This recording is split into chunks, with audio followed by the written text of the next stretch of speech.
Patty had long ago acclimated to the brisk Minnesota chill that would send most students her age to the warmth of a shelter. As a sophomore at Howard Christian College, Patty had grown to love this weather for reasons that only inhabitants of Minnesota understand. A small travel bag sat on the hard ground beside her. The trip was to be for 1 week only. Walter Kane was the finance manager for the largest car dealer in Springfield, Foster Ford. "Going with us tonight?" The question came from Paul Preston, Foster Ford's top salesman for the month. "I guess this is the first beat the quota month of the year. I have to give you guys all the encouragement I can." Kayla was still in the driver's seat as her car with passengers Patty, Morris, and Heather moved along the highway past Eau Claire, Wisconsin. "Everybody up for some driving? I figure it'll be about 4 hours each. Piece of cake."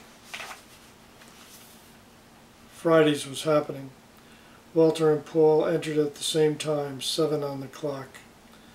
"Party time," was the greeting from one of the women. "We're drinking zombies. We have a pitcher just for you guys." Now Heather was the driver, and Patty was in the passenger seat providing stay-awake conversation. "Ever been to Springfield?" Patty asked. "It's about an hour and a half down the road." "Nope," Heather answered.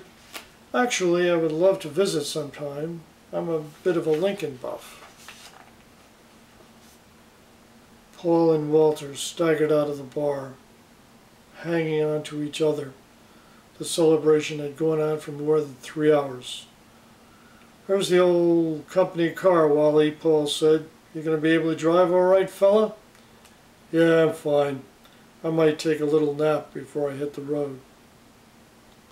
It was almost midnight when the car with 4 Howard Christian College students approached Springfield. Heather was still in the driver's seat. Patty had been nodding off, but was now alert. Walter rested uncomfortably with his head against the side window, then woke with a start and mumbled out loud to himself, "I'm dead. Let's go home. Rest on a real pillow." He started the engine and moved slowly out of the parking lot. The sign read 72 West, then 72 East, next right.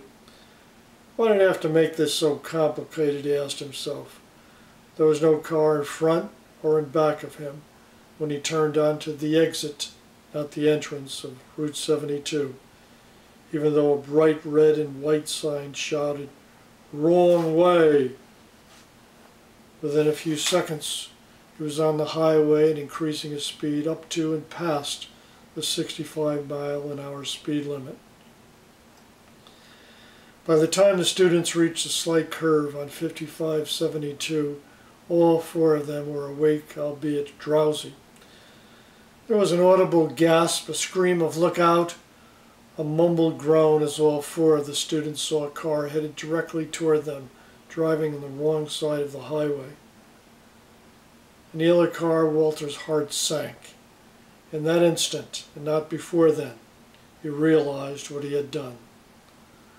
The crash was explosive, the results horrendous. Beating head-on, both cars weighing over 2,000 pounds and traveling at speeds in excess of 65 miles an hour. In an instant, there was torn steel and ripped bodies distributed randomly on the highway. No study has ever determined how or why some people survive such a crash. The angle or impact of individual bodies, the amount of steel directly fortifying to some extent any one individual, the work of God, one person's mission on earth not completed, just luck. Whatever the reason, Patty, Maris, and Kayla died in that moment. Heather suffered 14 broken bones and numerous lacerations.